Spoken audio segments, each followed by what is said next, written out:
Hola, muy buenos días a todos los que nos están escuchando, los que nos están siguiendo desde el Facebook. Sean bienvenidos a este simposio de filosofía de la ciencia que vamos a tener hoy. Es nuestra tercera mesa, me parece. Y va a estar muy padre el tema de hoy, La quinta. a la quinta mesa. Vamos a tener de expositores a Carlos Prieto Mendoza y a Damián Islas Mondragón, que nos van a hacer el favor de hacernos sus presentaciones. Y si tienen algunas preguntas, comentarios que nos quieran hacer desde el Facebook, nos las hacen llegar, por favor. Y si nos da tiempo, las abordaremos. Vamos a dar 25 minutos a cada expositor y vamos a dejar 5 minutos para las preguntas. Entonces, sin más por el momento, Carlos, cuando estés listo, puedes comenzar. Sí, gracias. Bueno, yo les voy a dar, bueno, hoy me toca dar dos presentaciones, no solo una. Vamos a comenzar con un poco de metaontología y qué queremos decir, por qué importa para el debate del realismo científico en última instancia. Un poco este es un proyecto derivado de mi primer capítulo de trabajo de doctorado. Y es básicamente una taxonomía que hice de 21 posiciones distintas que se tienen con respecto a las visiones metaontológicas de Quine y Carnap. Pero por motivos de tiempo, yo solamente en esta presentación voy a dar un breve repaso de las tesis más importantes de cada uno, como también un poco de sus problemáticas, pero no me voy a meter mucho en las diferentes interpretaciones que hay. Y bueno, antes de que podamos apreciar las contribuciones de Quine a la metaontología y compararlas con el punto de vista de Carnap, necesitamos introducir algunos antecedentes preliminares. El primero es, bueno, tenemos que tener en claro qué queremos decir con metaontología. Y lo único que queremos decir es que si el debate en ontología es un debate de primer orden sobre lo que hay, el debate en metaontología es un debate de segundo orden que nos preguntamos sobre la pregunta sobre lo que hay. Y bueno, generalmente estos debates en metaontología tienen dos actores principales. Estos dos actores principales son Quine y Carnap. Entonces comencemos con Quine y un poco de su visión metaontológica, que es una posición con respecto a la ontología. Y la idea básica de Quine sobre cómo expresar una ontología consiste en afirmar que hay una conexión especial entre las expresiones de primer orden, hay, existe y algún. En su interpretación, la oración afirmativa particular hay un león blanco es equivalente a existe un león blanco y también es equivalente a algún león es blanco. Para esta visión, las expresiones de existencia son cuantificaciones lógicas existenciales. Es decir, la existencia no es un predicado, por lo que no determinan las propiedades de las cosas, y las afirmaciones hay, existe, algunos son variantes estilísticas del mismo fenómeno. Esto es importante porque al menos desde Kant tenemos o podemos trazar esta argumentación que nos dicen que el predicado existir en realidad no es un predicado o es un tipo de predicado especial. Esto ha entrado últimamente en varios nuevos debates en metaontología, defendiendo la idea de que no, quizás no es el caso que exista esta idea de un predicado, que el existencial no es un predicado, y empiezan a defender la idea de que sí, de hecho puedes entender como uno. Sin embargo, para Quine, que es la ontología, que es el estudio de lo que hay, se ocupa en un sentido amplio de cómo se sistematiza mejor nuestro conocimiento científico del mundo.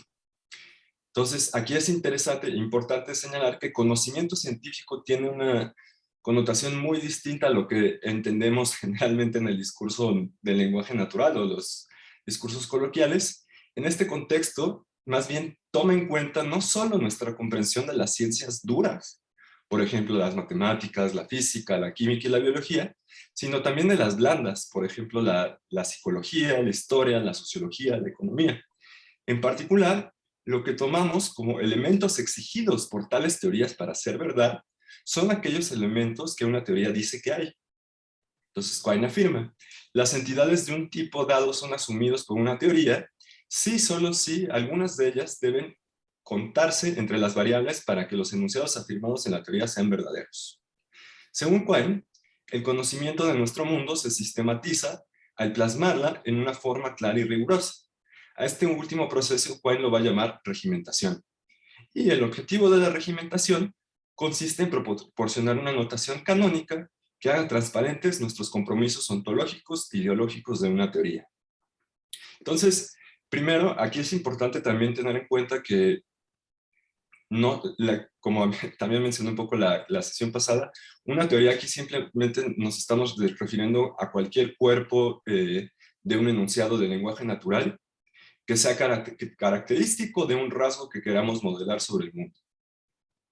Entonces eso para importante tenerlo en mente. Y otra cosa que también es importante tenerle en mente, que Quine, cuando mucha gente en la filosofía en general habla del compromiso ontológico de Quine, asume otra cosa de lo que quería realmente expresar Quine con esta idea. Porque la idea real del criterio ontológico de Quine es más bien expresar lo que dice una teoría. Entonces, en este sentido es un criterio neutro, no te está diciendo si tienes que elegir tal o cual o una sobre otra, eso ya corresponde a la decisión entre teorías, pero el criterio ontológico estrictamente hablando solamente es cómo podemos expresar lo que dice una teoría. Y en principio podemos expresar no solo nuestras teorías, por ejemplo, matemáticas, podemos también expresar teorías en física, en química, en biología, en psicología, historia, sociología, economía, e incluso también en el discurso del lenguaje del sentido común.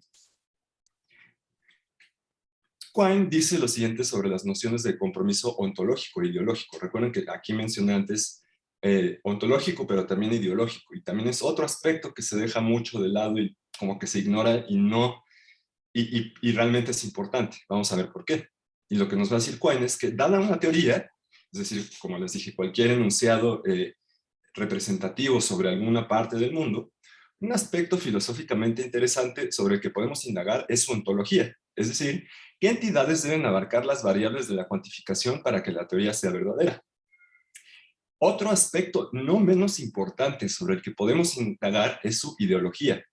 Esta parece la palabra inevitable a pesar de las connotaciones no deseadas. Pregunta, ¿qué primitivos lógicos y no lógicos pueden expresarse en ella? Entonces, a pesar de que suene un poco extraño esta terminología, ideología, no debemos confundirlo como si fuera un aspecto psicológico que correspondiera a la mente de algún científico o teórico, sino que la debemos entender la ideología como estos primitivos lógicos y no lógicos que son ineliminables de nuestras teorías. Por ejemplo, cuando tenemos la expresión el cero tiene un sucesor, que por ejemplo proviene de nuestra teoría aritmética, esta considera el término sucesor como un elemento ineliminable para expresar nuestras fuerzas aritméticas, dado que dicho término es necesario para que la teoría sea verdadera. En esta situación, el cero pertenece a la ontología de la teoría, es decir, es la parte que nos estamos comprometiendo ontológicamente, ¿no? Que hay un número, hay no sé qué sé yo, natural. Mientras que el término sucesor pertenece a la ideología de la teoría. ¿Sí? Porque nótense que el sucesor no lo podemos cuantificar existencialmente, más bien es una condición que nos permite cuantificar existencialmente. Y esta es lo que va a pertenecer a nuestra ideología. Al igual que nuestras mejores teorías entonces imponen a veces exigencias objetivas sobre lo que hay, tales teorías también a veces imponen exigencias objetivas sobre lo que es la estructura de la realidad, es decir, de su ideología. Es importante notar que Quine admite la posibilidad de variación ideológica incluso frente a un acuerdo ontológico. Aquí dos teorías pueden tener la misma ontología y diferentes ideologías. Dos teorías de los números reales, por ejemplo, pueden estar de acuerdo ontológicamente en que cada una pide todos y solo los números reales como valores de sus variables, pero pueden diferir ideológicamente. Y esto es interesante porque si lo extrapolamos quizás al debate de la mecánica cuántica, que era un poco lo que estábamos discutiendo ayer, quizás el debate no sea un issue en cuestión sobre si creemos en los inobservables o no. Realmente eso no es lo que está en cuestión en estos debates en mecánica cuántica, sino que parece que lo que está en cuestión es la ideología en la que nosotros estamos incrustando nuestros formalismos matemáticos. Entonces, por eso es tan importante tener también en cuenta esta combinación entre ontología y ideología, que muchas veces, ahorita vamos a ver, podemos hacer un trade-off en donde podemos quitar elementos de la ontología bajo el costo de incrementar nuestra ideología, o viceversa, podemos bajar los costos de nuestra ideología y aumentar nuestros costos ontológicos. Ahora, aquí preparé un poco como en 5 pasos la forma en la que Quine más o menos establece cómo debemos descubrir los compromisos ideológicos y ontológicos de una teoría. Y bueno, son estos 5 pasos que dice que primero tenemos que aislar un enunciado o un conjunto de enunciados que sean considerados definitorios de alguna teoría científica. Luego tenemos que parafrasear dicho enunciado o conjunto de enunciados en el lenguaje de la lógica de primer orden con identidad. Luego tenemos que derivar todas sus consecuencias lógicas. Posteriormente tenemos que identificar el conjunto clase de enunciados existencialmente cuantificados y también identificar los términos primitivos utilizados, incluidos los no lógicos, es decir, nuestros predicados y nuestras relaciones, como también los lógicos, es decir, las conectivas y los cuantificadores. Finalmente, ya podemos inferir que lo que una teoría expresa es aquello que 4 identifica. Entonces, más o menos esta es la secuencia programática para establecer o para saber cuáles son los compromisos ontológicos e ideológicos de una teoría en particular. En el paso 1, entonces seleccionamos un enunciado de primer orden o un conjunto de enunciados de primer orden que sean representativos de una teoría particular. En 2 lo vamos a parafrasear esta teoría en la notación canónica de la lógica de primer orden. En 3 inferimos sus consecuencias lógicas que podemos encontrar en las paráfrasis. En 4 separamos todos los enunciados cuantificados de los primitivos y finalmente ya podemos leer los elementos en 4 y deducimos que son las cosas que una teoría específica expresa. Sin embargo, hay que tener en cuenta que expresar lo que dice una teoría está lejos de ser una panacea, ¿sí? Estos son ya un poco de los problemas que se le van presentando a Quine. Por ejemplo, el paso 1 puede enredarnos en una confusión conceptual, porque uno asume que los compromisos ontológicos no pueden ser leídos directamente desde nuestras teorías en la ciencia. Por lo que teoría en este contexto no es lo mismo que teoría científica o teoría ontológica, sino que es una frase o conjunto de frases que alguien toma como representativo de las características más deseadas de una teoría científica interpretada. Entonces, a menos que se especifique, teoría significa teoría interpretada. Las teorías no interpretadas como tales no dicen nada y no tienen compromisos ontológicos todavía. El paso 2 es todavía más problemático que el 1, ya que el método de paráfrasis no es un procedimiento algorítmico, pero para nada. En particular, pueden haber diferentes formas válidas de regimentar la misma teoría en una notación canónica. Por ejemplo, y este es un ejemplo de Van Inwagen, la frase todo planeta está en cualquier momento a cierta distancia de cada estrella puede tener varias lecturas. Por ejemplo, puede referirse exclusivamente a una ontología de planetas, a una ontología de planetas y estrellas, a una de planetas, estrellas y distancias, o a otra de planetas, estrellas, distancias y tiempo. Entonces, ¿cuál es la paráfrasis correcta? ¿Cuál es la relación entre la frase original y su forma parafraseada? A pesar de ser algo controvertido, el método de la paráfrasis se ha convertido en una de las herramientas más populares entre los ontólogos contemporáneos. Tanto para evitar compromisos ontológicos o ideológicos controvertidos, si podemos parafrasear estos elementos controvertidos en otros menos controvertidos, como para apoyar compromisos ontológicos e ideológicos controvertidos, si no podemos parafrasearlos en otros menos controvertidos. Entonces, el caso paradigmático de esto es David Lewis, ¿no? Con su propuesta realista modal. Él desaparece de la ideología los aparatos cuantificadores y se compromete con la existencia de mundos posibles aislados espaciotemporalmente. Entonces ahí es su visión o su intercambio es que desaparece la ontología y esa es una virtud de acuerdo con él porque produce una parsimonia ideológica con el costo de tener una ontología pues un poco muy poblada con contrapartes de todos nosotros. Ahora vamos a ver la propuesta de Carnap. Y es útil desarrollar la metodología de Carnap a la luz de sus opiniones generales sobre filosofía. Como veremos, dos conceptos carnapianos han sido últimamente objeto de una acalorada disputa. El primer concepto en disputa es el de marco lingüístico y si se conecta con la distinción analítico-sintético. Y bajo una consideración más reciente, el segundo concepto carnapiano en disputa es el pluralismo y si se relaciona con otros programas deflacionistas, es decir, antirrealistas, como la tesis de la varianza del cuantificador de Hirsch.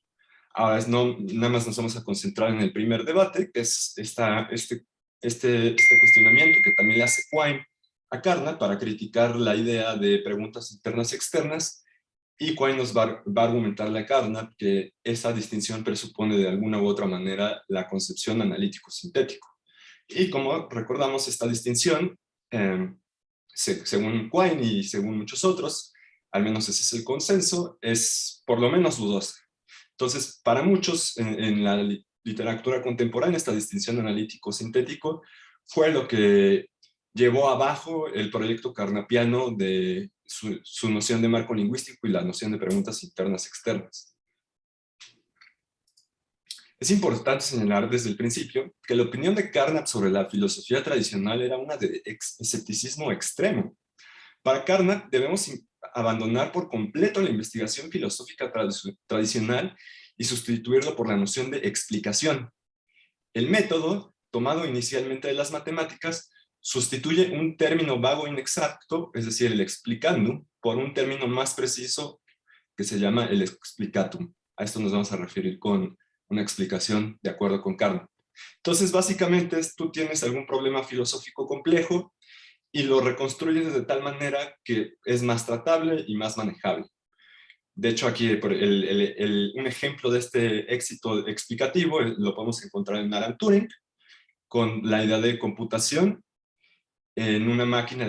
Esta es la idea que se va a explicar, la idea de computación en una más simple, que es en una máquina de Turing universal. Turing muestra que la computación no requiere comprensión para ser competente en el seguimiento y ejecución de un conjunto de instrucciones implementables.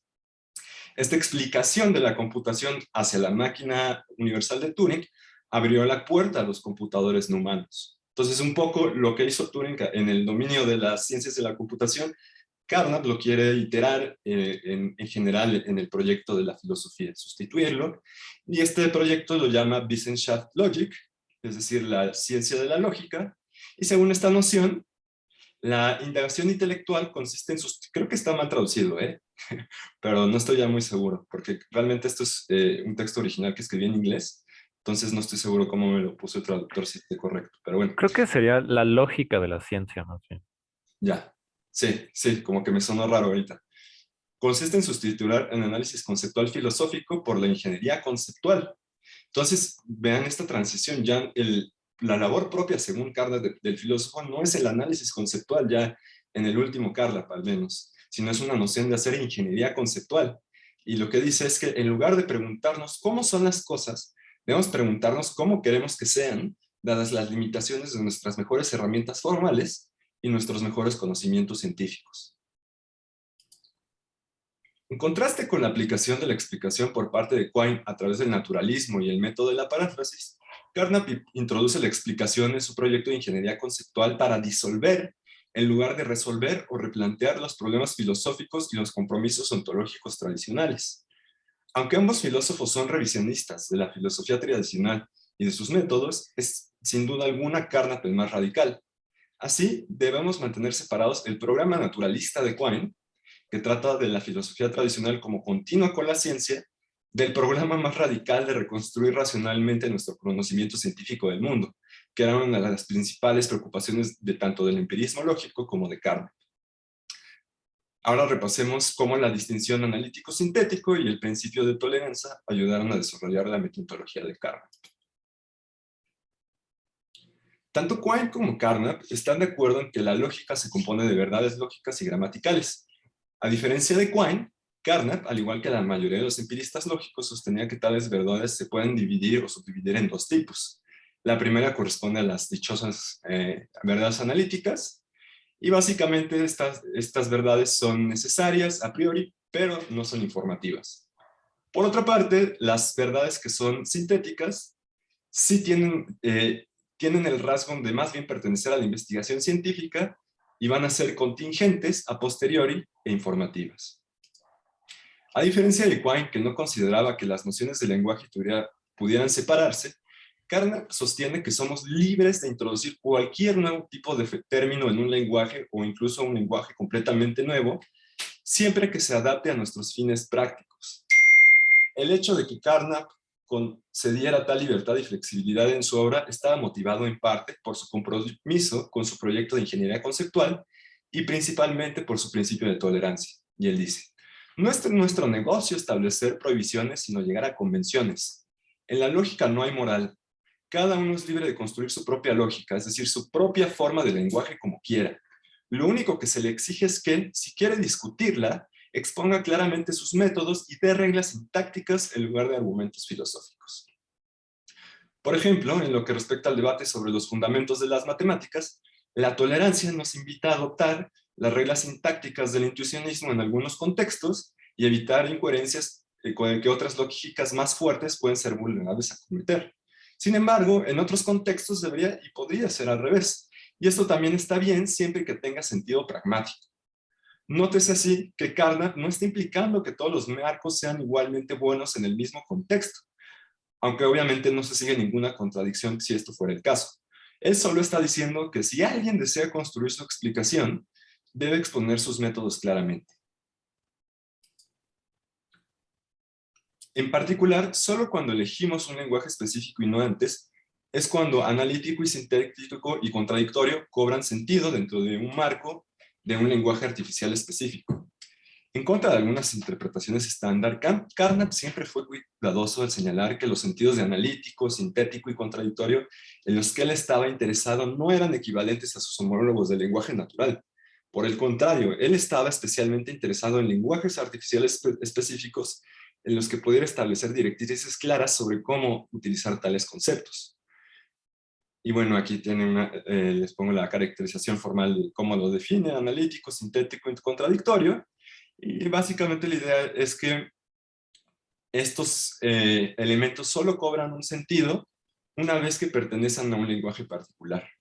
De la misma forma, ahorita vamos a ver cómo esto lo conecta con sus preguntas internas y externas. Nada más aquí me gustaría señalar como un puntito, porque aquí también se presta luego a confusiones de cuál es el sentido de analiticidad que Quine está atacando a Carnap. Y hay que notar que hay dos tipos muy diferentes de analiticidad en estas definiciones de Carnap. Por un lado está la clase de verdades lógicas centrales que permanecen verdaderas bajo todas las interpretaciones. Juan está de acuerdo con ese tipo de noción de analiticidad. Y por otro lado, las oraciones analíticas que no pertenecen a las verdades lógicas, pero que se derivan a través de las reglas semánticas de L únicamente. Estas son las que dice Quine: espérate, estas son problemáticas porque las estás postulando, parece que de forma arbitraria y circular, que eso es lo peor, que reconozco que la crítica principal es que la interdefinición de analiticidad en términos de sinonimia u otros conceptos intencionales solamente están razonando en un círculo y realmente no nos estás explicando qué es en realidad la analiticidad. Ahora vamos a mostrar cómo esta segunda noción de analiticidad puede conectarse con la noción de marco lingüístico de Carnap y su distinción entre preguntas internas y externas. Para Carnap, un marco lingüístico va a ser un sistema formal compatible con la lógica deductiva e inductiva. En concreto, un marco lingüístico se compone de un conjunto de reglas de formación que especifican las oraciones y los términos del marco. Esto lo podemos ver como la sintaxis. También tiene un conjunto de reglas de transformación, es decir, axiomas o postuladas y reglas de inferencia. También tiene un conjunto de reglas semánticas.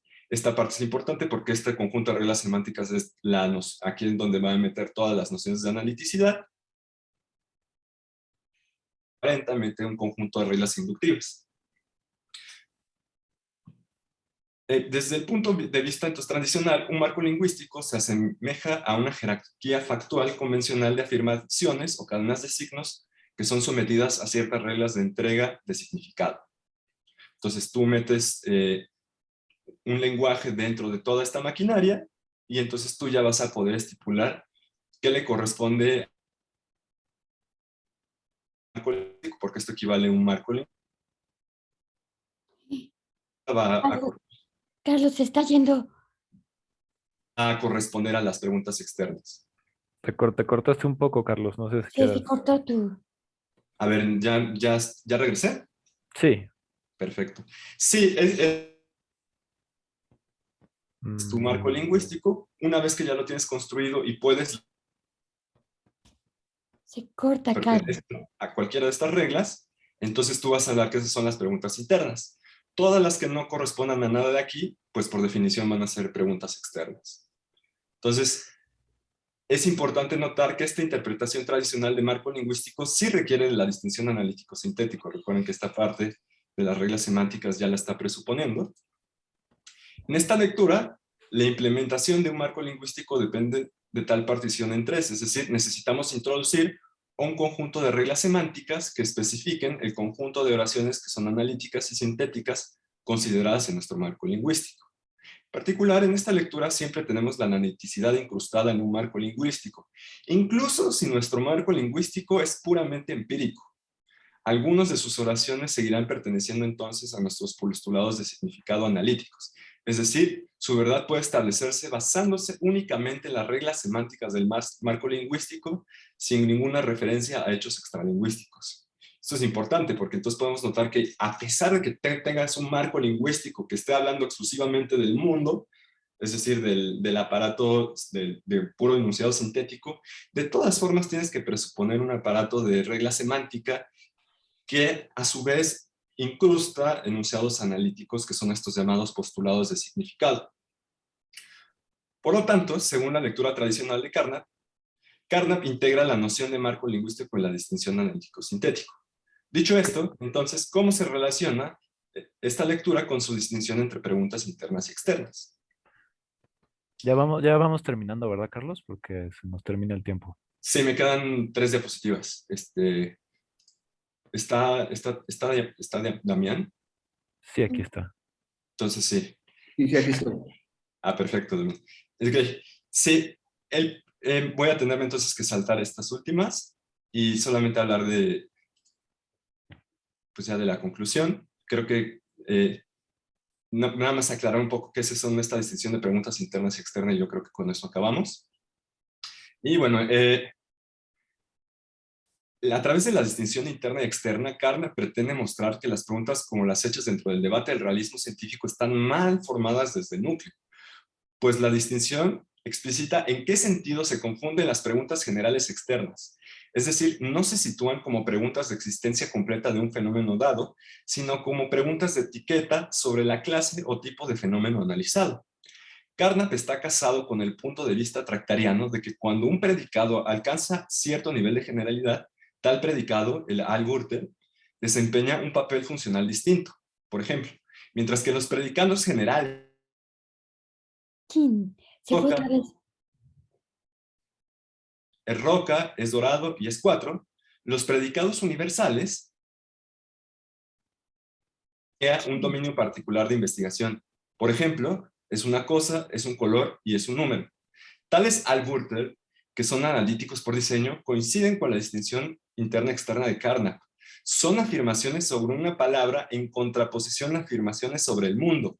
Es decir, plantean preguntas externas y también el indicador considerado. Y ya con esto te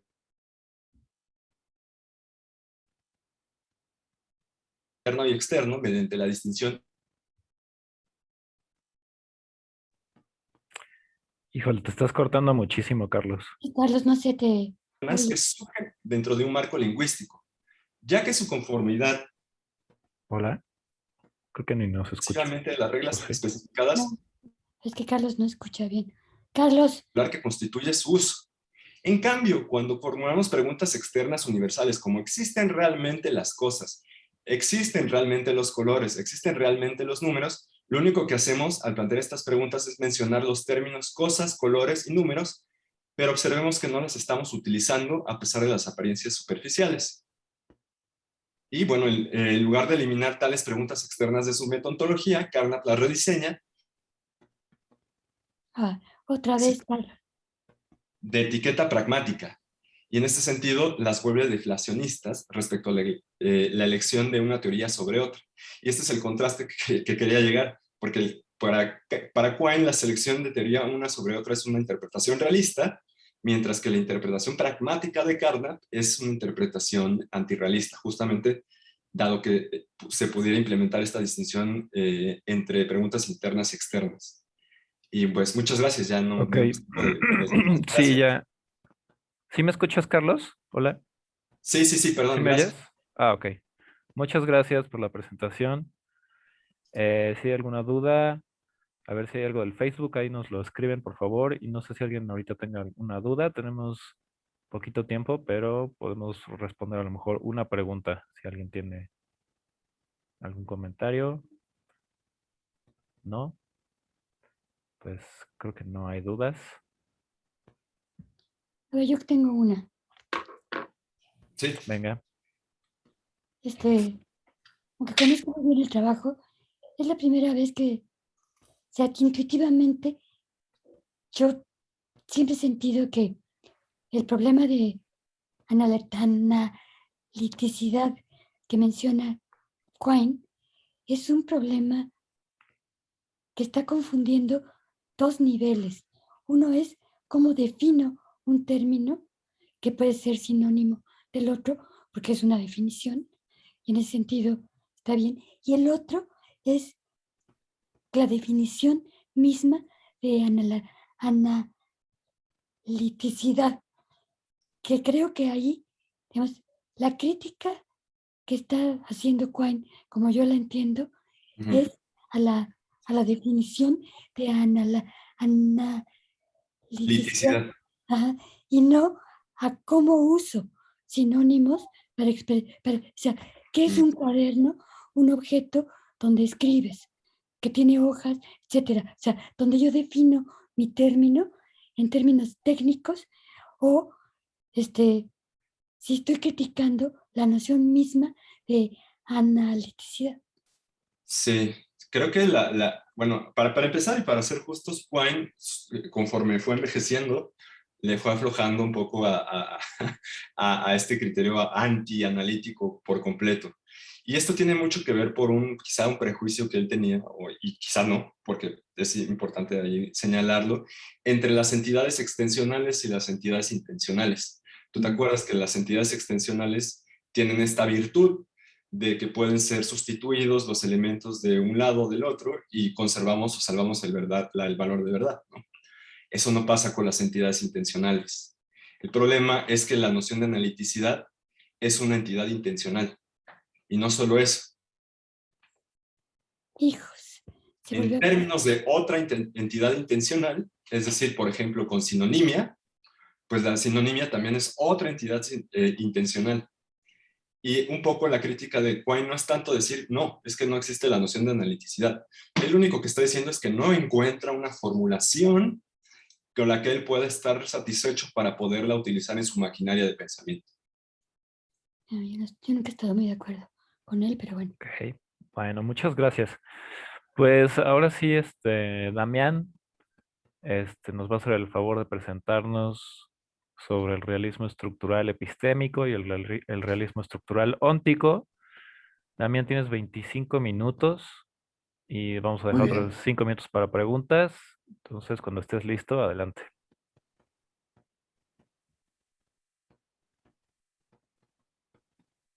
Bien, muchas gracias. Ok, muchas gracias. ¿Se me escucha? Sí, muy bien. Sí, Sí, muy bien, gracias. Bueno, antes que nada, pues quiero agradecer a Nidia Lara, la organización de las mesas de filosofía de la ciencia. Sé que no es una labor menor. Y también a la mesa directiva actual de la Asociación Filosófica de México. En alguna ocasión fui parte de la mesa directiva de hace ya varios años y sé que organizar un congreso tiene mucho trabajo. Entonces les agradezco mucho.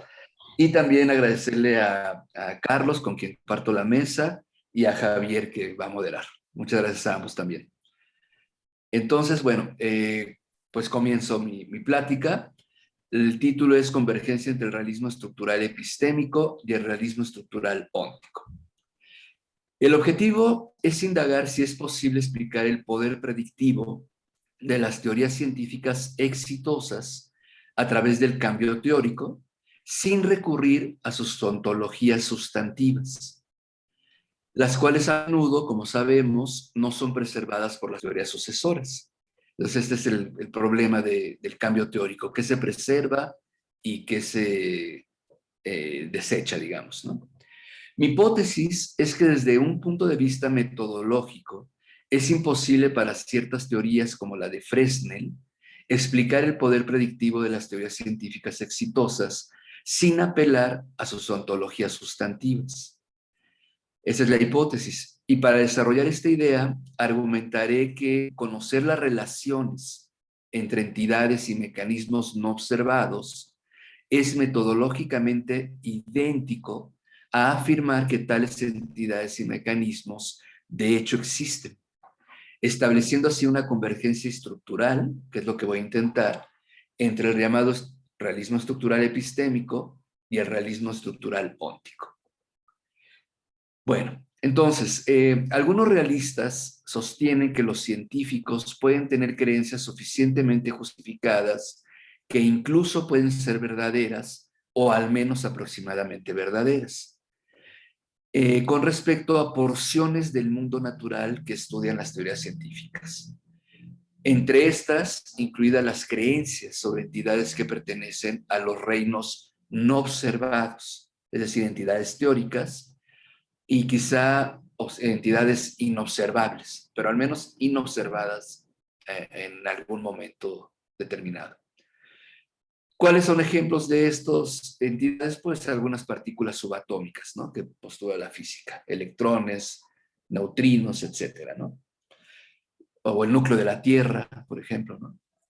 Algunos antirrealistas científicos sostienen, por el contrario, los antirrealistas, que la adquisición de creencias verdaderas, justificadas, con respecto a este tipo de entidades inobservadas, no es asequible para el ser humano, por lo que los científicos deberían moderar sus pretensiones epistémicas. Esto deberían buscar la verdad solo en lo que atañe al reino del observable de la naturaleza. Esta sería la postura de Bas van Fraassen, por ejemplo, ¿no? Y permanecer escépticos con relación al reino de lo inobservado. En la actualidad, la literatura sobre el realismo estructural pretende ir más allá de este debate en el que se ha enfrascado la discusión durante, pues, ya varios años, ¿no? Este debate realista-antirrealista. La idea para liberar el debate, una de las ideas germinales, fue la que presentó John Worrall, postulando una especie de posición intermedia entre la postura realista y la antirrealista, en su famoso artículo de 1989, Structural Realism, The Best of Both Worlds. El realismo estructural, lo mejor de ambos mundos, que supongo que varios de aquí conocen. Worrall consideró que el realismo estructural constituye una postura según la cual la ciencia puede construir creencias verdaderas justificadas de entidades y hechos relacionales que acaecen en el reino de lo inobservado. No obstante, ser incapaz de construir creencias verdaderas justificadas sobre la naturaleza de cualquier entidad o hecho perteneciente a ese reino. Entonces separa entidades de relaciones. Y lo que va a postular Worrall es que sí podríamos conocer las relaciones entre entidades, pero no las entidades mismas, ¿no? Esta idea constituye un movimiento que va desde un enfoque en entidades que juegan un papel teórico, como los electrones, ya lo he dicho, hacia las relaciones. Entonces el movimiento va de entidades hacia las relaciones que se obtienen en la interacción de estas entidades. Como por ejemplo puede ser la estructura matemática de las ecuaciones involucradas en las leyes que gobiernan el movimiento de estas entidades. Entonces este tipo de relación, estas relaciones van a ser estructuras, muchas veces de tipo matemático. Dicho movimiento de entidades hacia estructuras está diseñado para desestimar, entre otros argumentos, el argumento de la inducción pesimista, ¿no? Como sabemos, existen diferentes maneras de caracterizar la inducción pesimista, que este es el tema de la plática de Carlos, la que sigue precisamente, con relación a Park, me parece que leí. Entonces, hay varias maneras, ¿no?, de caracterizar qué es la inducción pesimista, y estas van a depender del compromiso realista que se enfatice, ¿no? Esto es, puede ser un compromiso de índole semántico, o un compromiso de índole epistémico, o incluso un compromiso ya más fuerte de índole, digamos, metafísico o ontológico. Asimismo, para solventar algunos de los retos que la inducción pesimista le plantea al realismo científico, se han propuesto varias estrategias, como son, por ejemplo, minimizar el número de irrelevancia de las teorías científicas pasadas que fueron exitosas y que en la actualidad se han abandonado, ¿no? Esa es una estrategia. Otra puede ser distinguir las partes responsables del éxito de las teorías pasadas de las partes ajenas a este éxito, ¿no? Es que sería la estrategia de Statisilos, por ejemplo, o de Jeplin, ¿no? Y otra estrategia, entre muchas, sería mostrar que la inducción pesimista es un argumento falaz en sí mismo, ¿no? Bueno, no me voy a detener en el argumento de la inducción pesimista, solo menciono que pues este movimiento de entidades hacia estructuras o relaciones, pues es una manera de evadir el problema de la inducción pesimista.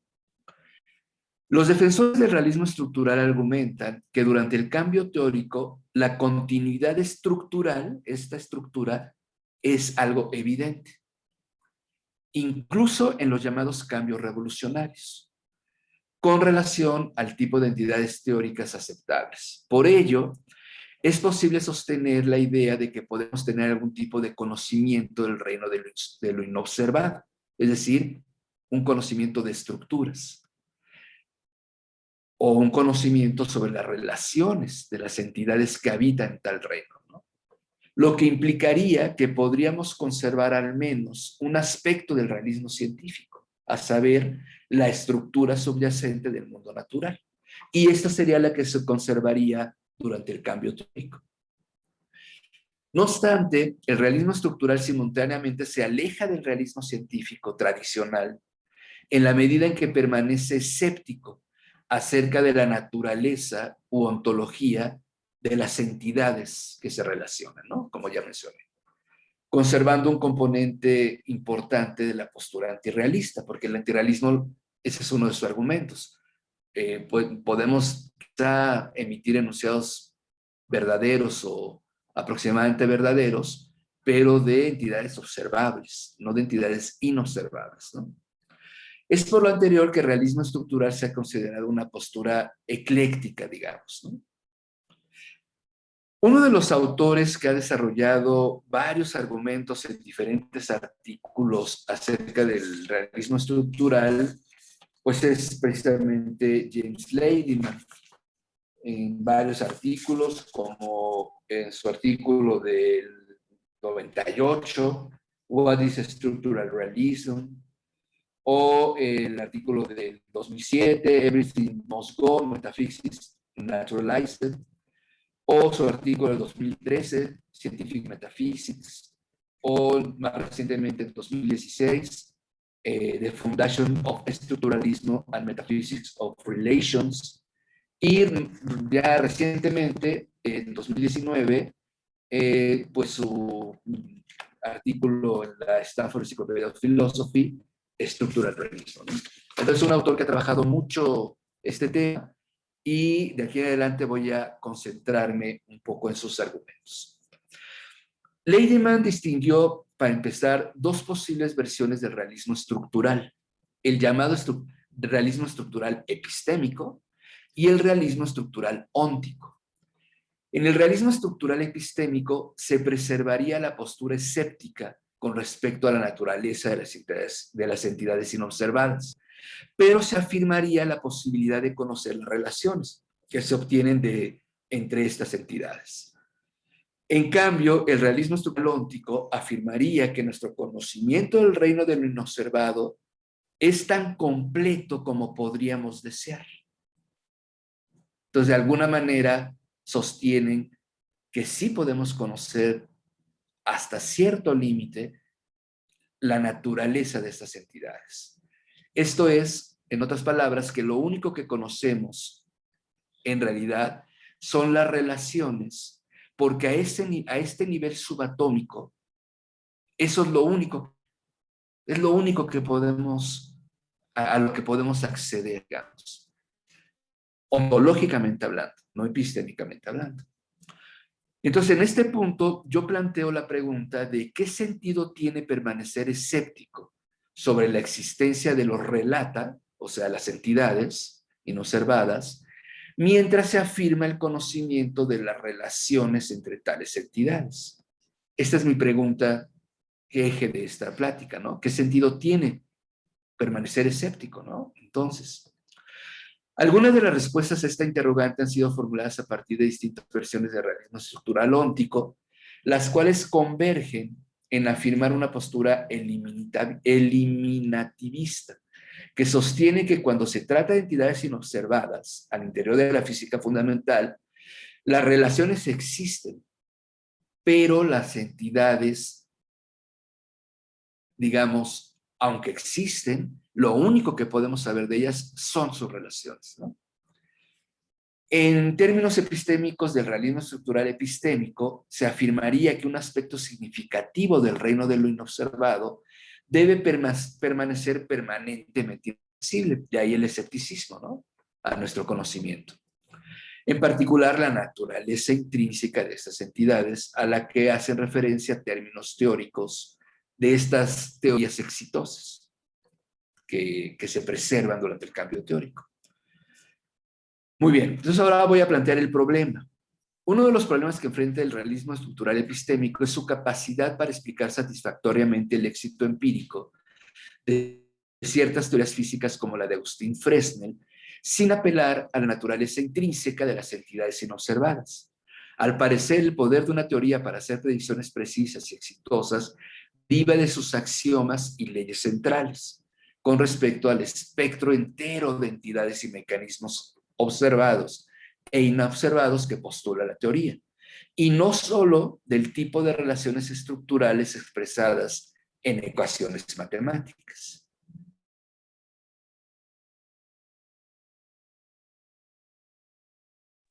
Uy, uy, uy. Se cortó, Hola, Damián.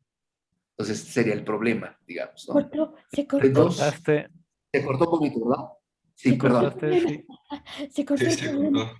Perdimos como los últimos 5 segundos, no sé si quiero repetir. 5 segundos, sí, ok. Entonces, como ya casi acabo, de hecho, lo hice para ajustarme al tiempo, voy a repetir entonces, que uno de los problemas que enfrenta el realismo epistémico es su capacidad para explicar satisfactoriamente el éxito empírico de entidades teóricas como a las que apela Fresnel, sin apelar a la naturaleza intrínseca de tales entidades. Porque, al parecer, el poder epistémico, el poder de una teoría para hacer predicciones precisas y exitosas, deriva también de los axiomas y leyes centrales respecto al espectro entero de entidades y mecanismos observados e inobservados que postula la teoría, y no solo acerca de las relaciones estructurales, ¿no?, expresadas en ecuaciones matemáticas. Veamos un ejemplo.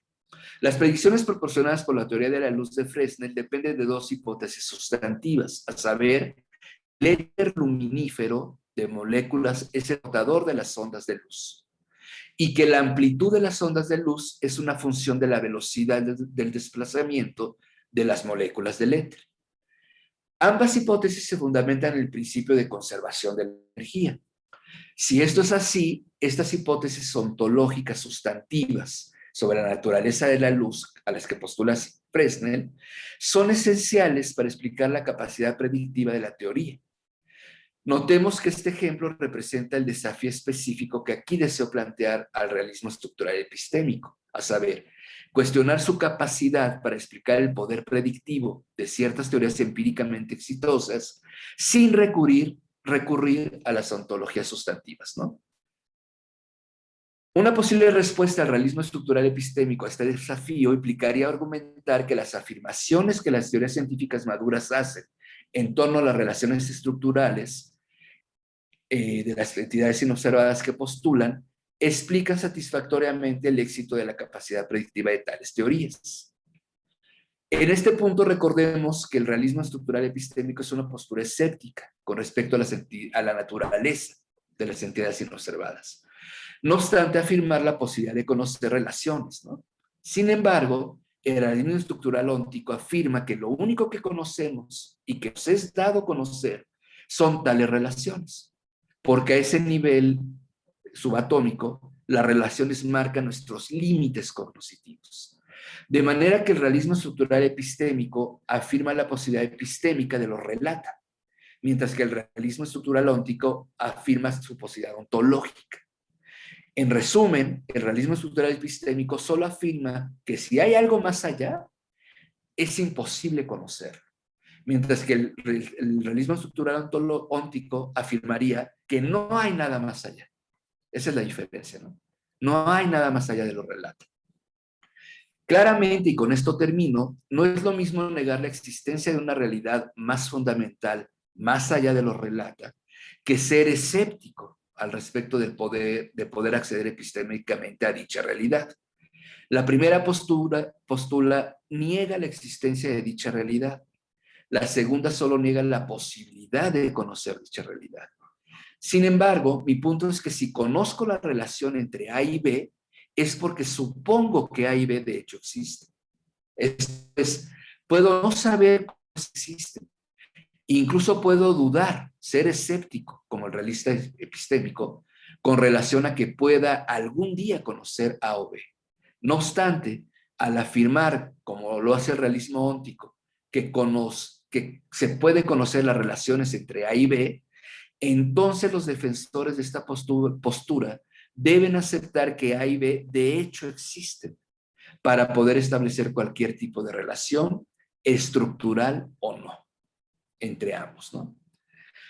Y a manera de conclusión, diría que durante el cambio teórico puede ser que lo único que se conserve sea la relación entre A y B, esta estructura subyacente, ¿no? O realidad más fundamental, si lo queremos ver así, que defienden tanto los defensores del realismo epistémico como los defensores del realismo óntico. Sin embargo, si se conserva durante el cambio teórico, es porque algo se relacionó con otra cosa, al menos durante cierto tiempo. A pesar de estar imposibilitados cognitivamente para poder determinar la naturaleza intrínseca de estas entidades, tengo que presuponer que A y B se relacionan de alguna manera cognoscible. Si esto es así, sostengo que conocer las relaciones entre entidades no observadas es metodológicamente indistinguible a afirmar que tales entidades de hecho existen. Muchas gracias. Con esto termino. Muchas gracias, Damián. Qué interesante tu plática. Sí. Muchas gracias. A ver, creo que por ahí tenemos una pregunta de Juan. A ver, Juan. Hola, Damián. ¿Me Hola, escucha? Juan. Sí, claro. Sí, bueno, pues gracias por tu plática, me interesó mucho y creo que estoy de acuerdo. Este, me parece que incluso todo este auge que hubo del estructuralismo en el contexto de la mecánica cuántica no ha sido lo suficientemente fuerte como para abordar problemáticas importantes como el problema de la medición. Y me parece que también es bastante, no sé, me preocupa bastante algunas estrategias estructuralistas basadas en contextos de gravitación cuántica que ni siquiera propiamente es una teoría. Mi pregunta sería, más que nada, ¿no? ¿Has intentado profundizar un poco estas ideas o analizarlas más en otras teorías físicas, como en este caso que te acabo de comentar, digamos, cuántica, relatividad, te interesaría abordar ese proyecto. Y la otra sería, entonces, ¿tú qué posición verías razonable si uno quisiera seguir siendo realista? ¿Tendríamos que abandonar esta idea de realismo estructural o cuál es tu opinión así muy, muy general al respecto? Y pues muchas gracias, Damián. Sí, no, muchas gracias a ti por la observación. Sí, mira, yo tengo un libro que precisamente se llama El progreso cognitivo, un análisis filosófico desde el punto de vista cognitivo. El progreso científico de la ciencia, ¿no? Entonces, lo que hago es analizar precisamente no solo estas, sino otras teorías.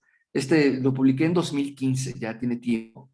Y lo que hice en ese libro, pues fue argumentar en contra del realismo, ¿no? O sea, lo que argumento es que, y ahí lo ligo con tu segunda pregunta, me parece que el realismo es una postura metodológicamente innecesaria y ontológicamente infalsable.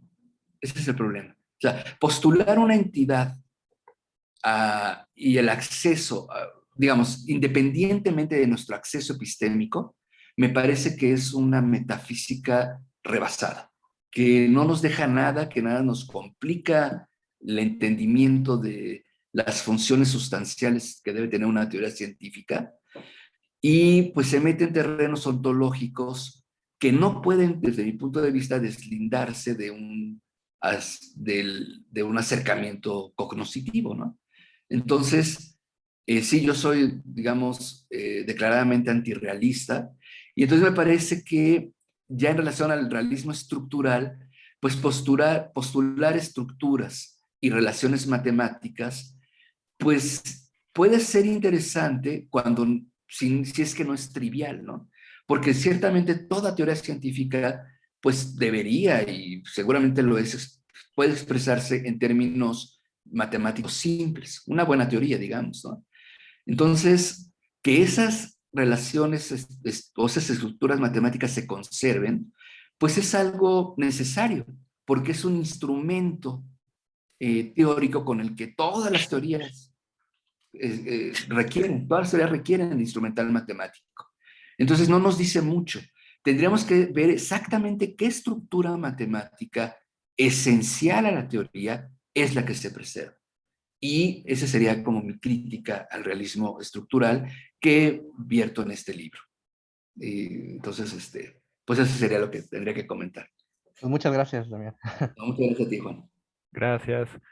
A ver, no sé si hay alguna otra pregunta. Tenemos tiempo para Yo una tengo más, una. yo creo. Yo Sí, tengo adelante, Carlos. Bueno, más bien, bueno, primero felicitarte, me gustó y me interesa este tema. De hecho, yo hice mi tesis de licenciatura justo de este tema. Y Muy bien. me viene a colación una pregunta, una cuestión, una duda ahí que me inquieta. O sea, ¿tú qué opinarías de la objeción Newman en particular?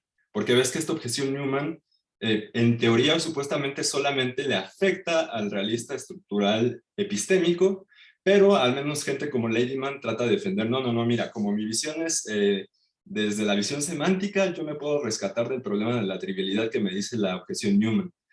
Mi pregunta, y esto lo conecto con lo que dijiste ahorita, porque ves que en última instancia son solo matemáticas, ¿sí? O sea, son estructuras matemáticas que en última instancia nosotros estamos dando una interpretación, pero por sí solas pues colapsaría, parece como en una suerte como de pitagorismo raro, ¿no? Entonces mi pregunta es esta, ¿tú crees que si das el salto al realismo estructural óntico, realmente se están liberando de esta crítica de la objeción Newman o tú serías igual de escéptico? Sí, yo sería escéptico, porque a mí me parece que la estructura matemática, para empezar, no puede ser una estructura. No es que esté en el mundo, ¿no? Y que Exacto. sea esa esencia o esa naturaleza que estamos buscando de las entidades, ¿no? En todo caso, es un postulado cognitivo de los científicos y del humano en general.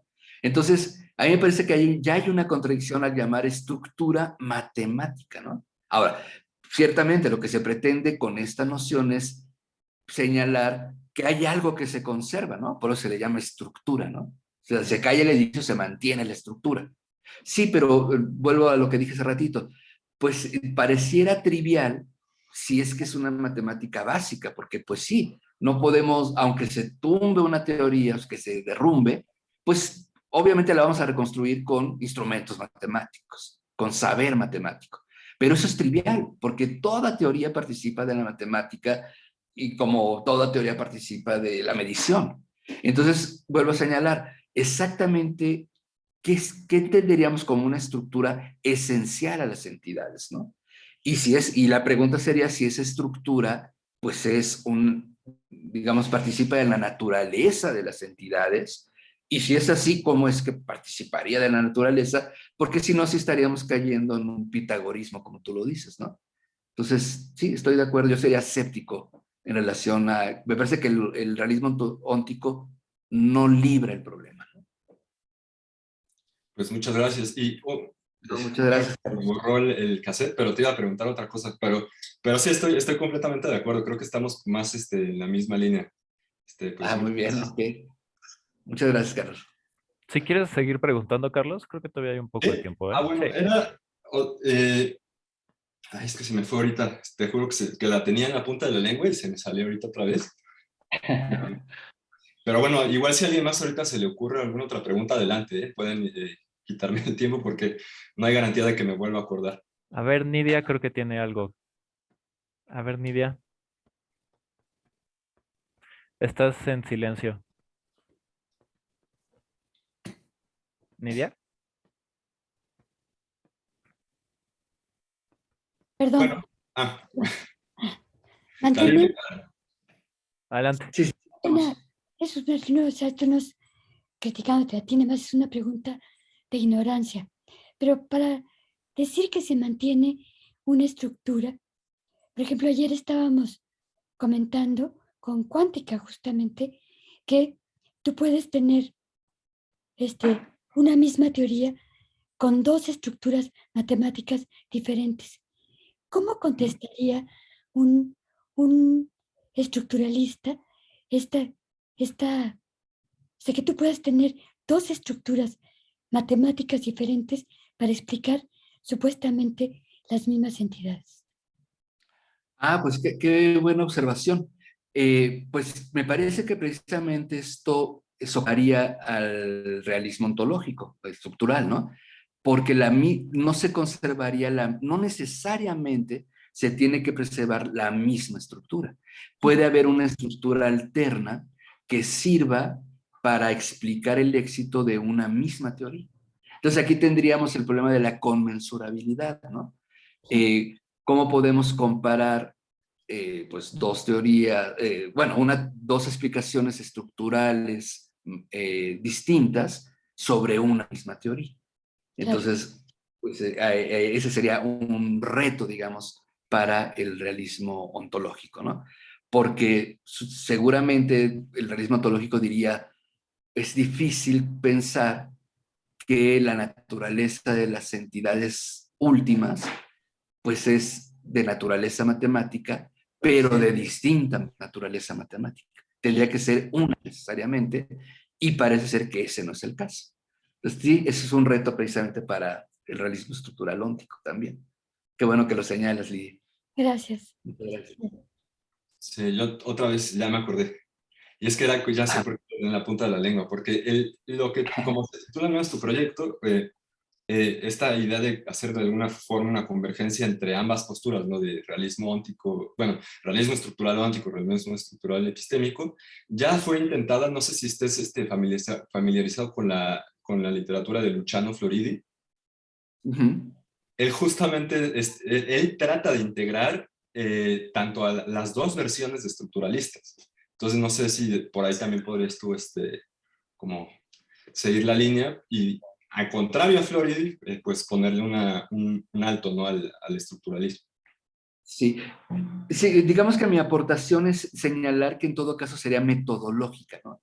La convergencia es metodológica, no ontológica, e incluso puede decirse que no epistémica, o no exclusivamente epistémica, sino metodológica. ¿Cómo nos acercamos ¿Qué metodología utilizamos para explicar el éxito empírico? Ese, digamos que es mi pequeñito granito de arena, ¿no? Que también para explicar el éxito predictivo requerimos de, o sea, podemos postular una convergencia entre ambos estructuralismos sin afectar la explicación. Entonces, ambos posturas explicarían exitosamente, desde el punto de vista metodológico, el éxito de una teoría, porque decir que A y B, que lo único que podemos conocer de dos entidades es cómo se relacionan, implica postular esas entidades. O sea, no puedes deshacerte de lo relata y solo concentrarte en la relación. Si hay una relación es porque hay algo que se relaciona. Ay, Y ay, ay. ahí es Sí, donde sí. abono un poquito hacia el realismo óntico, ¿no? Sí, porque Floril te diría que sí hay algunas relaciones que son anteriores al relato. Y que luego ves este Ajá, ejemplo de exactamente. Chakrabarty, ¿no? Que te dice, no, no, no. O sea, ¿cómo puede haber una estructura si no tienes primero las relatas? Es conceptualmente, pues raro, ¿no? Al menos esotérico, en el caso Exactamente. más dudoso, ¿no? Sí, sí, sí. Y bueno, dice que todavía aquí la moderadora, bueno, del staff, que tenemos 40 minutos. Entonces tenemos más tiempos para más preguntas. Ok. O no sé qué opinas tú, Javier, que eres el mero mero. Pues ahora sí que ya estamos sobre tu tiempo, Carlos. Entonces, No sé qué digan. Mi si quieren, presentación, la otra presentación es un poco larga. un poco Entonces, larga, pues si quieres mejor, comenzamos con tu presentación y ya al final, si queda tiempo, pues podemos retomar, la charla de Damián, si quieren, o o en cualquier otra general, ¿no? cosa. Sí, Como síntesis de todo, podría ser también. exacto. Entonces, si quieres, comenzamos. Bueno, Carlos nos va a hacer el gran favor de presentar otra vez y nos va a hablar sobre Park, inducciones y antiinducciones. Entonces, cuando quieras, Carlos. Sí, ya, es que estaba inhabilitado y trataba de poner el compartir y no podía, pero ya. Excelente. Bueno, yo les voy a presentar este trabajo de Park, inducciones y antiinducciones. Es un trabajo también en proceso, como todos los que estamos haciendo aquí, bueno, todos los que les he presentado. Y bueno, Park ofrece un argumento novedoso a favor del realismo científico clásico. Ahorita no vamos a hablar de cosas ya más selectivas, sofisticadas, como nos lo compartió Damián. Aquí vamos a hablar del realismo científico, pues estándar, por así decirlo. Y Park, lo interesante es que nos va a ofrecer un nuevo argumento que va a denominar la antiinducción para el realismo científico, que supuestamente es una forma diferente de llegar hacia el realismo sin tener los perjuicios o los potenciales perjuicios que generalmente le aquejan al realista científico tradicional. El realista tradicional, por ejemplo, tiene este problema, no sé, el problema de la falacia de la tasa base, ¿no? Por ejemplo, que cuando él trata de utilizar el argumento del no milagro, pues resulta que está cometiendo esta falacia, que es uno de los sesgos cognitivos que fueron investigados por Kahneman y Tversky. Y bueno, a la luz de todas estas problemáticas, siempre es refrescante ver a alguien que intente como ofrecernos algo nuevo, ¿no? Y al contrario de lo que sostiene el argumento de la metainducción pesimista, que es un argumento que generalmente es utilizado para sostener un antirrealismo, él lo va a usar, este argumento antiinductivo, para sostener que nuestras teorías, como en el pasado fueron falsas, en el presente van a ser verdaderas. Entonces, nótense el paralelo inmediato entre lo que diría la metainducción pesimista, diciendo, bueno, como en el pasado nuestras teorías eran falsas por inducción, yo hago una inducción entre comillas segura para advertir que probablemente nuestras teorías del presente son falsas. Lo que te va a decir el antiinductivista es prácticamente lo opuesto, que a pesar de que fueran falsas, esos son la evidencia que te va a llevar a concluir que las teorías presentes son verdaderas. Aquí nada más hacer una aclaración, al menos como lo formula Park, él no habla de noción de aproximadamente verdadera, él solamente se casa con la idea de verdad. No estamos hablando entonces de otras posturas que son o tratan de rebajar el realismo clásico diciendo que son verdades aproximadamente verdaderas. Para él no, para él tú puedes hacer la inferencia directa de una teoría falsa a una que es verdadera. Y bueno, en particular, así como la inducción pesimista supuestamente requiere, al menos en una de sus formulaciones, que sería de su formulación epistémica clásica, pues requiere de su validez introducir el famoso principio de uniformidad del que nos sugería Hume. Es decir, que las instancias no observadas se parezcan a las instancias que ya hemos observado. Y como argumento análogo, lo que nos va a decir el antiinductivista es que él va a defender un principio que se va a llamar el famoso principio, bueno, no es famoso, es nuevo según esto, principio de desuniformidad. Es decir, que las instancias no observadas difieren de las observadas. Para Park, entonces, el contexto va a determinar si debemos respaldar este principio de uniformidad o el principio de desuniformidad. Para motivar su punto, Park nos va a presentar un ejemplo que supuestamente proviene de la historia de la ciencia y con él nos va a mostrar que a veces los científicos se benefician de las antiinducciones en lugar de las inducciones. En particular, el caso que Park extrae de la historia de la ciencia supuestamente muestra que las 5 primeras hipótesis falsas de Semmelweis le ayudaron a conseguir la sexta hipótesis correcta para explicar la mayor tasa de fiebre de parto en una de las clínicas de maternidad del Hospital General de Viena en el siglo XIX. Park afirma que tal caso se ajusta a la pauta antiinductivista de que, puesto que las 5 hipótesis anteriores eran falsas, la sexta hipótesis actual resultó ser verdadera. Park sugiere que debemos elegir las antiinducciones en lugar de las inducciones en el debate sobre el realismo científico por motivos de simplicidad teórica. De acuerdo con él, cuando se evalúan tanto los resultados experimentales como los valores de verdad de las hipótesis de una teoría, el que es pesimista tiene que introducir un doble estándar, pues por un lado tiene que utilizar las antiinducciones para predecir el éxito de los resultados experimentales y por otra parte apelar a las inducciones para predecir la falsedad de sus valores de verdad. En cambio, dice el antiinductivista, este solamente puede apoyarse exclusivamente en las antiinducciones tanto al nivel de las predicciones de nuestros experimentos como también del valor de verdad de nuestras teorías o hipótesis. Entonces, nuestro objetivo en este trabajo es mostrar 2 cosas. Por un lado, vamos a mostrar que la situación que Park considera como una auténtica antiinducción no es en realidad una instancia de la misma. Y por el otro lado, vamos a mostrar que incluso si hay alguna situación de este tipo, las antiinducciones no van a ser suficientes para apoyar la opinión de que como las teorías pasadas eran falsas, las teorías presentes van a ser verdaderas. Entonces, Park introduce el siguiente ejemplo de la historia de la ciencia, que ya lo medio mencioné, que es este famosísimo ejemplo de Semmelweis, para demostrar que es mejor hacer antiinducciones que inducciones en ciertos contextos de la ciencia. Y es el ejemplo del caso del material cadavérico. Y según la reconstrucción de Park, Semmelweis, un renombrado médico húngaro, se inquietó al saber que aproximadamente el 10% de las mujeres de la primera división de maternidad del Hospital General de Viena morían de fiebre de parto.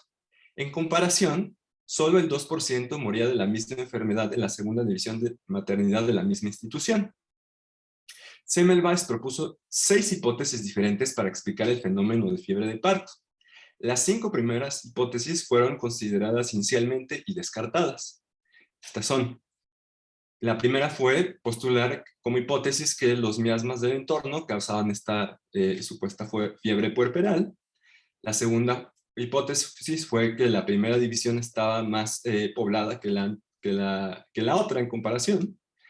La tercera es que los estudiantes de medicina eran bastante descuidados al examinar a las mujeres de la primera división, porque me faltó ahí apuntar que los que estaban en la segunda división solamente eran tratadas por midwives, no eran tratadas por los médicos, ¿no? La cuarta hipótesis era que la visión de que el sacerdote asustaba a las mujeres de la primera división y eso producía la mortalidad, la diferencia entre la mortalidad.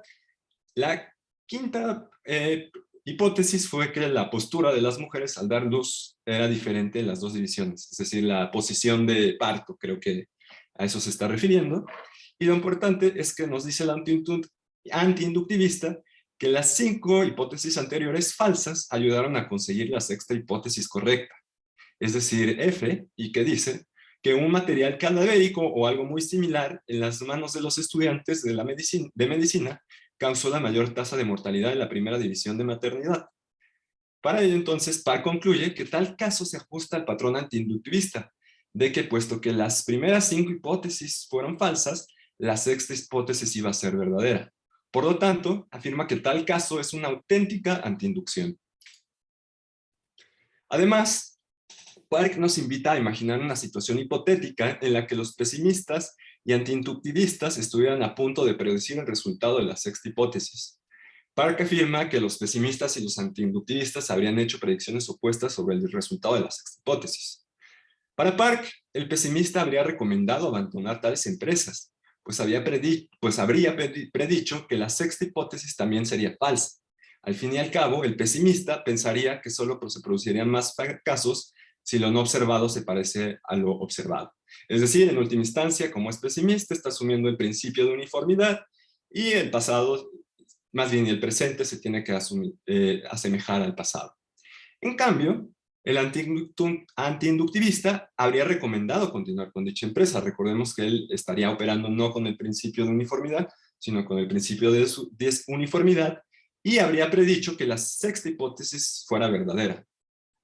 Y al fin y al cabo pensaría que si esto es un resultado de que piensa que lo no observado difiere de lo observado. Por eso les decía, está asumiendo entonces en esta situación el principio de desuniformidad. Y lo que nos está aquí tratando de argumentar Park es destacar que solo va a ser el entusiasta antiinductivista el que va a llegar a la predicción correcta. Así, Park concluye que en algunos contextos en ciencia deberíamos preferir a las antiinducciones sobre las inducciones. Y bueno, sin embargo, creo que es prudente preguntarnos si realmente este es un caso genuino de antiinducción. Y bueno, el último ejemplo de Semmelweis ha sido la mosca de la fruta favorita de numerosos filósofos de la ciencia a lo largo de las décadas. A algunos de ellos les gusta interpretar este caso como una instancia de inferencia a la mejor explicación en acción. Otros prefieren acomodarlo dentro del marco inductivista, ya sea como un ejemplo que ilustra nuestra maquinaria de la investigación científica en su mejor momento, o como una instancia del método de diferencia de Mill. En cambio, Park sugiere que podemos leerlo como una situación real de una antiinducción. El antiinductivista cree que las 5 hipótesis fallidas funcionaron para tener éxito en la sexta hipótesis, y él dice: en el contexto de la predicción del resultado experimental de la sexta hipótesis de Semmelweis, los antiinductivistas construyen la antiinducción de que, puesto que los 5 hipótesis anteriores fallaron sus pruebas, la sexta hipótesis fallará su prueba. Mientras que los pesimistas construyen la inducción pesimista de que, puesto que las 5 hipótesis anteriores fallaron sus pruebas, la sexta hipótesis también fallará su prueba. Y bueno, aquí encontramos 2 problemas, y de hecho encontramos más de 2, pero en primer lugar, notemos que la reconstrucción histórica que está haciendo Park de la hipótesis del material cadavérico es imprecisa. Semmelweis, y esto está en su libro, no llegó a la conclusión de que su sexta hipótesis sería verdadera porque las 5 hipótesis anteriores eran falsas.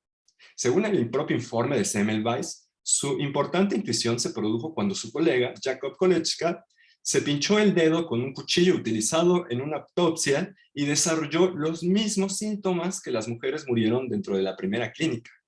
Estos hechos alimentaron la hipótesis de Semmelweis de que en la sala de los médicos, los propios médicos estaban transmitiendo alguna clase de material cadavérico a las mujeres durante el parto. De hecho, parece más exacto afirmar que Semmelweis se formó su creencia de la verdad de F, es decir, la postulación de la hipótesis de que era un cuerpo cadavérico el que estaba causando todo, no debido a las antiinducciones, sino al conocer del desafortunado destino de Kolečka. Digo, otra crítica rápida es, bueno, también podría decir, bueno, incluso comprándote Park esta idea de antiinducción y que la intentemos leer así, pues podrías argumentar diciendo, bueno, pero 5 hipótesis realmente son una buena muestra para realizar alguna inferencia. O sea, realmente tú puedes hacer una conclusión inductiva a base de 5 hipótesis. Suena un poco corto, ¿no? Parecería que necesitáramos un muestreo más más amplio con controles también, sin duda. Pero no voy a atacar este problema de ese lado, ni tampoco del lado histórico, sino que vamos a conceder que a Park, que quizás pueda leerse este evento de la fiebre puerpérea como un caso genuino de la antiinducción. Pero ahora vamos a ver cómo se presentan también más problemas. Obsérvese que Park nunca nos dice por qué el antiinductivista concluye que la sexta hipótesis será verdadera porque las primeras fracasaron. En cambio, solo supone que esto será así, ya que nos dice que los antiinductivistas apoyarán el principio de desuniformidad. Sin embargo, también podemos presionar, ¿no? Y preguntar, bueno, pero ¿por qué estás eligiendo el principio de desuniformidad? Y eso tampoco nunca lo dice. Este punto es especialmente preocupante, ya que ninguna de las 6 hipótesis parece estar relacionada entre sí de ninguna manera. ¿Qué relación tiene la verdadera hipótesis F, que era la del material cadavérico como causa de la fiebre infantil, con la falsedad de las hipótesis A, B, C, D y E? Por ejemplo, por poner una de ellas, que era como la postura del parto, o si el sacerdote era más dramático en unos que con otros. ¿Realmente hay alguna conexión ahí entre las hipótesis A, B, C y D con la F? Lo que se necesita realmente es que A supuestamente tenga un rasgo G que llevó a que B, es decir, la otra hipótesis, supuestamente también tuviera ese rasgo G y que a su vez ese rasgo G se iterara supuestamente al C y así sucesivamente hasta F. Y debe mostrar de alguna manera que la supuesta característica G, es decir, con la que empezamos a conectar A con B y luego B con C y C con D y D con E, esta tendríamos que mostrar un paso antes, es decir, de la E, cuando vamos a llegar a la F, tendríamos que mostrar que la conexión era espuria y que F no tiene que tener por qué la característica G. Esa sería una correcta estructura de la antiinducción. Y como digo, esta operación sí se ajustaría al patrón antiinductivo de que, dado que los casos observados han sido G, los casos no observados no serán G. En cambio, dado que estamos seguros de que A a la F no están relacionados entre sí, es decir, no hay ninguna propiedad G en común, ni parece serlo, por lo que entonces no habrá ninguna antiinducción que ejecutar. Más bien, la probabilidad de que F aparezca aleatoriamente como última hipótesis, porque no está conectada, es de solo un sexto, es decir, del 16.6%. En cambio, la probabilidad de que aparezca aleatoriamente antes de la última hipótesis es de 5/6, es decir, del 83%. Si esto es así, y si ignoramos el informe de Semmelweis y solo nos concentramos en la supuesta reconstrucción de Park, el hecho de que F fuera la sexta hipótesis en realidad no cuenta como un caso genuino de antiinducción, sino como un mero caso de suerte epistémica, ya que A a la F no comparte ninguna causa o mecanismo en común en absoluto, ni parece serlo. Así que para empezar, ni siquiera tendríamos alguna antiinducción que ejecutar.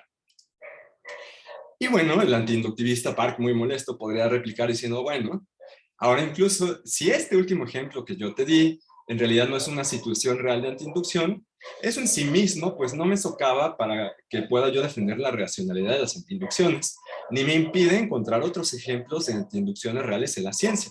Después de todo, yo te estoy afirmando que hay múltiples antiinducciones, al igual que hay múltiples inducciones pesimistas. Si esto es así, pues claramente va a poder encontrar Park mejores ejemplos que estos últimos o los que presenta en otro artículo. Pero bueno, sea como fuere, en aras del argumento antiinductivista y por mor del argumento, supongamos que Park de alguna manera encontró un excelente ejemplo de antiinducción en la ciencia.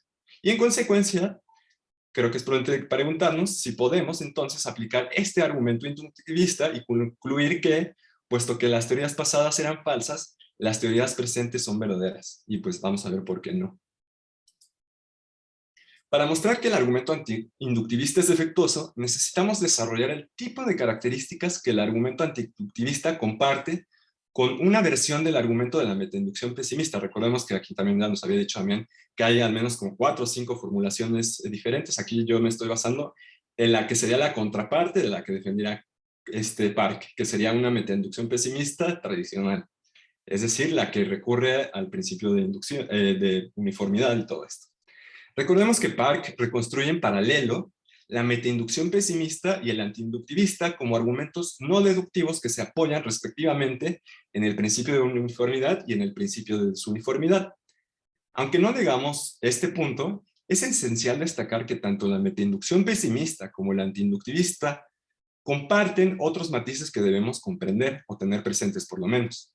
En particular, la metainducción pesimista y el antiinductivista, al menos en el estilo de Park, se vuelven indiscernibles cuando eligen el conjunto de muestras para elaborar tanto sus inducciones como las antiinducciones. Al igual que la metainducción pesimista requiere la lista de teorías pasadas con éxito de Laudan en su premisa, el antiinductivismo también requiere dicha lista en su premisa como la evidencia que elementa el espíritu antiinductivista. Y leo cita de Park. Dice, sin la lista de Laudan, la premisa de la inducción de que las teorías del pasado eran falsas es simplemente una suposición injustificada. Los antiinductivistas dan la bienvenida a la lista de Laudan, tomándola como la evidencia de la premisa de la antiinducción. Cuanto más largas son las listas, más conveniente es la antiinducción.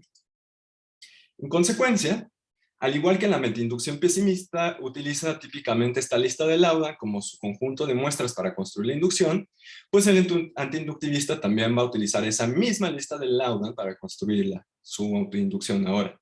A eso es a lo que nos referimos, que están asumiendo las mismas muestras, pues es esto, que están utilizando la misma lista para realizar por un lado la inducción y por el otro la antiinducción.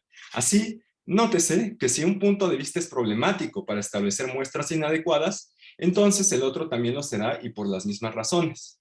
En otras palabras, si la metainducción pesimista en su forma inductiva es problemática para validar las premisas de que muchas teorías del pasado han sido exitosas y falsas, entonces el antiinductivismo también será problemático y por las mismas razones. Mostremos primero, entonces, por qué la metainducción pesimista en su versión inductiva es un argumento defectuoso.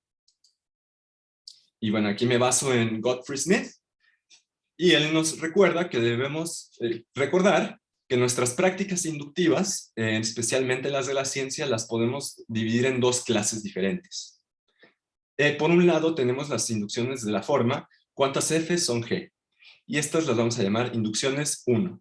Por ejemplo, en las inducciones 1 podríamos preguntar ¿cuántos adolescentes fuman cigarros? Hay una disculpa que ponen puros, pero el traductor me lo hizo mal, otra vez me hizo una mala jugada. En ese caso, dicha pregunta se responde analizando la relación entre los adolescentes y el tabaquismo en los casos observados y extrapolándolo dicha relación a los no observados. Ahora bien, la forma en que las antiinducciones 1 tienden un puente entre lo que observamos y lo que no hemos observado es introduciendo estrategias de muestreo aleatorio. Por ejemplo, que cada miembro de la población sobre la que se sacan conclusiones tenga la misma probabilidad de entrar en la muestra. En consecuencia, el hecho de que las muestras que elegimos sean aleatorias nos permite conectar lo observado con lo no observado de una forma epistémicamente segura.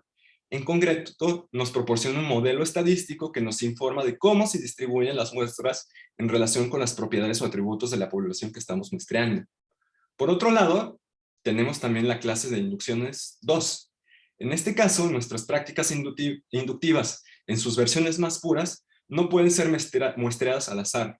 Y Gottfried Smith dice, si queremos hacer inferencias sobre una población que no puede ser muestreada, debemos preguntarnos, ¿qué clase de colección es esta?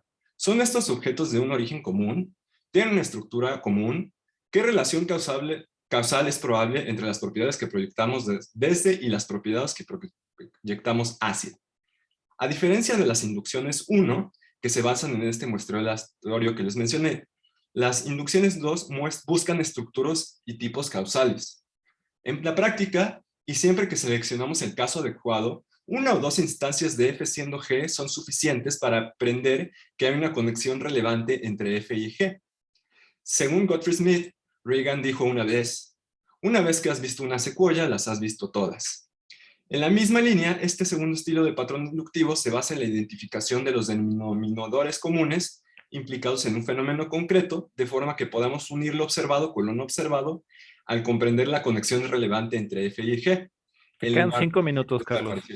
Gracias. La moraleja de estos dos estilos de inducción es que el primero une lo observado con lo inobservado mediante un muestreo aleatorio, mientras que el segundo lo une mediante la identificación de las causas o mecanismos comunes implicados. ¿Por qué entonces deberíamos preocuparnos por esta última división al evaluar el argumento de la metainducción pesimista en su forma inductiva? Según Mizrahi, la versión inductiva del argumento de la metainducción pesimista, al menos en su forma habitualmente elaborada, está mal formada, ya que no pertenece ni a las inducciones tipo 1 ni a las inducciones tipo 2. Y vamos a ver un poco por qué. Empecemos con las inducciones tipo 2 y veamos por qué las muestras que considera la metainducción pesimista no pertenecen a este estilo de inferencia. Recordemos que las inducciones tipo 2 tienden un puente entre lo observado y lo no observando, o apoyándose en alguna causa o mecanismo común. Ahora comparemos. ¿Comparten nuestras mejores teorías científicas alguna causa o mecanismo común? Creemos que no es controvertido admitir que las teorías científicas no comparten ninguna característica esencial en común. Al fin y al cabo, las teorías del pasado son tan heterogéneas y vastas que es imposible encontrar alguna causa o mecanismo común entre ellas. Si esto es así, se deduce que no podemos formular la metainducción pesimista adoptando las inducciones 2 como nuestro estilo preferido de inferencia. Vamos a ver ahora qué pasa si lo intentamos con nuestro estilo de inducciones 1. Es entonces el caso que la metainducción pesimista puentea lo observado a lo no observado, utilizando muestras aleatorias para realizar la inducción de cómo las teorías eran falsas y por eso las teorías presentes son falsas. Por desgracia esto tampoco es así. Por ejemplo, volvamos a echarle un vistazo a la lista que nos da Laudan. Y dice, las esferas cristalinas de la astronomía antigua y medieval, la teoría humoral de la medicina, la teoría efluvial de la electricidad estática, y no voy a leer todas porque son...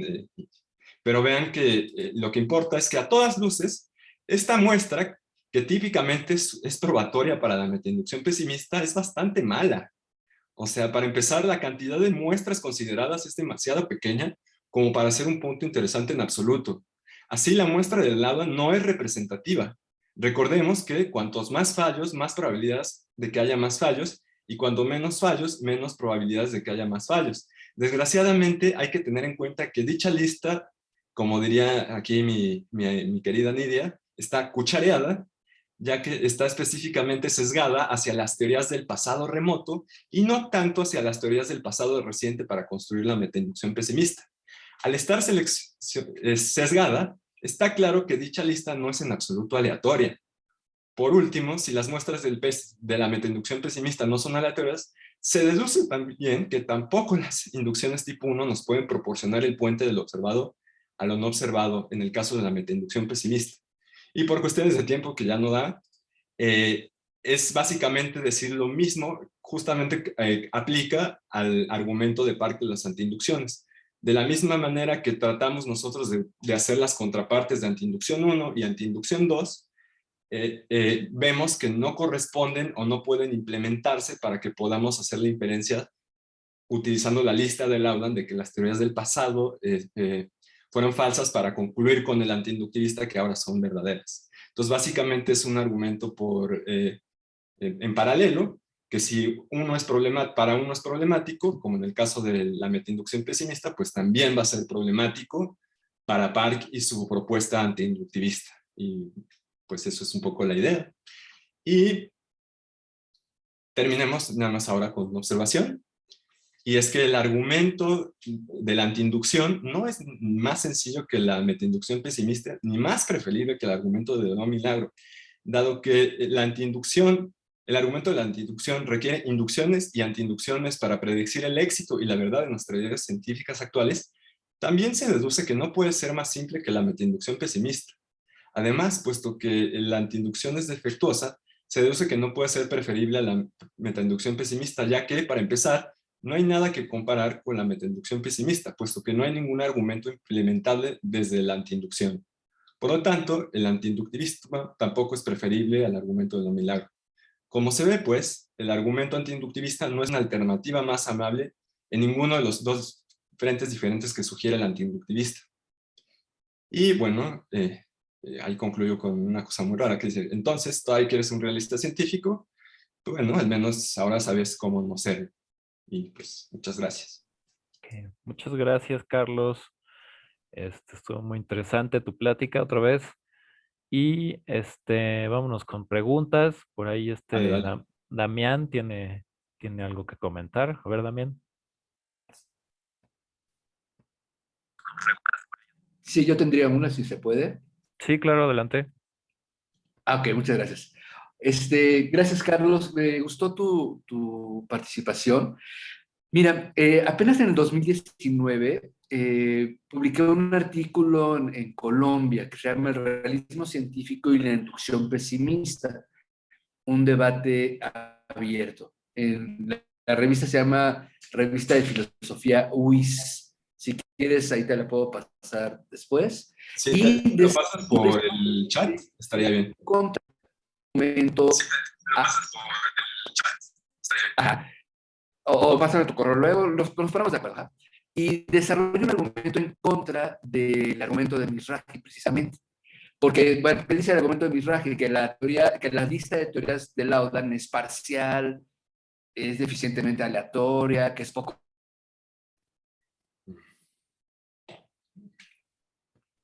Perdón, Mm, creo que Damián, te nos cortaste, representativa, etcétera, ¿no? te nos cortaste, Y no del Damián. pasado reciente. Eso es sí, perdón, que Mizrahi dice que la lista de Laudan presenta solo teorías del pasado distante y no del pasado reciente. Y recordarás que hace como un ejercicio que saca de la Oxford Reference Online de 124 ejemplos, ¿no? De teorías de la física y de la historia, etcétera, y selecciona aleatoriamente 40, Mizrahi, ¿no? Y dice, de esta muestra, solo el 27% son consideradas actualmente teorías abandonadas, ¿no? Por lo tanto, este rastreo mostraría el escaso fundamento empírico de la inducción pesimista, dice Mizrahi, ¿no? Y a mí me parece que este argumento no se puede sostener. ¿Por qué? Porque digamos que en cualquier periodo de la ciencia, un grupo de científicos podría hacer el mismo ejercicio. Es decir, por ejemplo, científicos que trabajaron en un periodo de 20 años, digamos, de 1878 a 1898, por ejemplo. También pudieron considerarse responsables del 50% de la ciencia producida hasta ese momento. Incluso se pudieron considerar que solo el 27%, como dice Mizrahi, de las teorías desarrolladas hasta ese momento habían sido desechadas, etcétera, ¿no? Y lo mismo puede decirse de otros grupos de científicos si hubieran trabajado del 38 al 58 o de cualquier periodo, digamos, ¿no? Entonces, ¿cuál es el problema? Los científicos de cualquier época pueden formular el mismo argumento que está formulando Mizrahi. Esa es la cuestión, ¿ves? O sea, como estás usando el argumento de posibilidades inconcebidas de Stanford, pero acotado para aplicarlo aquí. exacto, y también de Farbach, el argumento de Ajá. Farbach, en el que hace incluso un análisis también de teorías del pasado y muestra que en realidad el 85% de las teorías que han existido existen ahora, ¿no? Ahora en un periodo de 15 años, de hecho. Entonces, con este argumento, pues trata de rebatir a Laudan, pero ahí parece que es un argumento que no se sostiene porque en un futuro, nuevamente, digamos, ahora si lo damos dentro de 100 años, van a poder argumentar lo mismo. El 50% de la ciencia se hace actualmente, el 95% de la ciencia es exitosa y el pasado fue fracaso. Entonces, digamos que se conserva el mismo argumento para cualquier periodo de tiempo. No sé tú qué opinas al respecto. No, estoy de acuerdo y tiene mucho sentido, pero aquí mi punto no es utilizar a Mizrahi para atacar a la metainducción pesimista. O sea, yo no hago eso. Yo solamente estoy diciendo que si tú usas la lista de Laudan, que creo que eso sí se sigue, o sea, una cosa es defender que hagas tu metainducción pesimista con la lista de Laudan y otra es hacer este ejercicio que nos hizo Mizrahi de ir a la base de datos, bla, bla, bla. Yo no estoy hablando de esa parte, yo solo estoy hablando que si tú usas la lista de Laudan como explícitamente, textualmente la utiliza Park, vas a tener el mismo problema análogo. Entonces, creo que es compatible tu crítica con seguir criticando a Park. O sea, creo que no afecta la línea central de mi argumentación. Y de hecho estoy de acuerdo contigo. Creo que podemos eh, creo que no es concluyente la forma en la que lo fabrica Mizrahi, ¿no? Ok, muchas gracias. Y muchas gracias. Bueno, a ver, pues tenemos tiempo para una pregunta más, yo creo. Si alguien quiere preguntar algo o a lo mejor hay alguna pregunta del Facebook. Parece que no.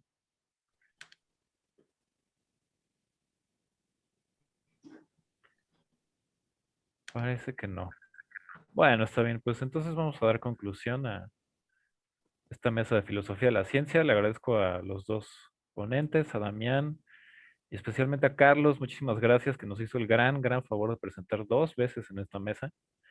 Este, y pues muchas gracias a todos los que nos vieron y nos escucharon en esta transmisión. Que tengan un muy buen día. Hasta luego.